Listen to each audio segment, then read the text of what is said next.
context behind why I started to photograph the walls was I live in an area called the Short Strand over in East Belfast. It's a small Catholic enclave with about 4,000 people, and it's completely hemmed in. It's surrounded by 3 large peace lines.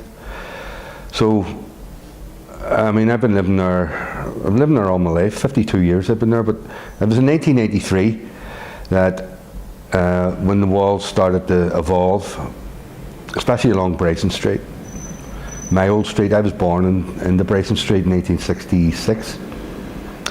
And then 4 years later, in June 1970, we were burned out of our house during one of the attacks on the church.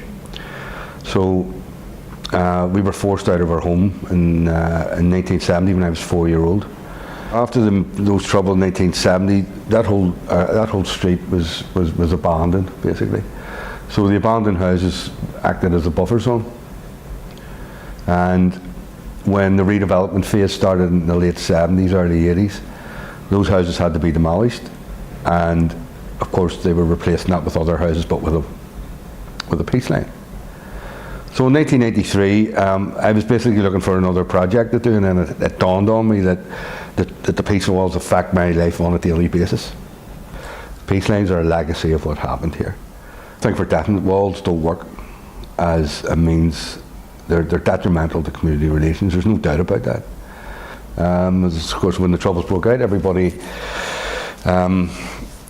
sort of retreated to their respective ghettos for safety reasons, you know, and that was the start of the demise of interaction between the two communities.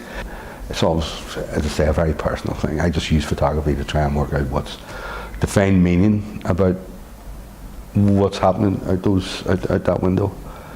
And have I found any answers? No.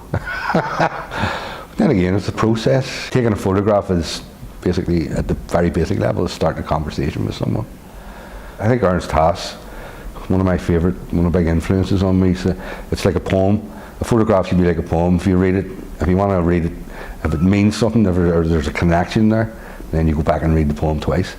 It's just like going back and looking at photographs. Some photographs you give a fleeting glance at and there's nothing that connects you to it, and then there's other ones that you go, hold on, there's something in here, and then that's the start of the conversation.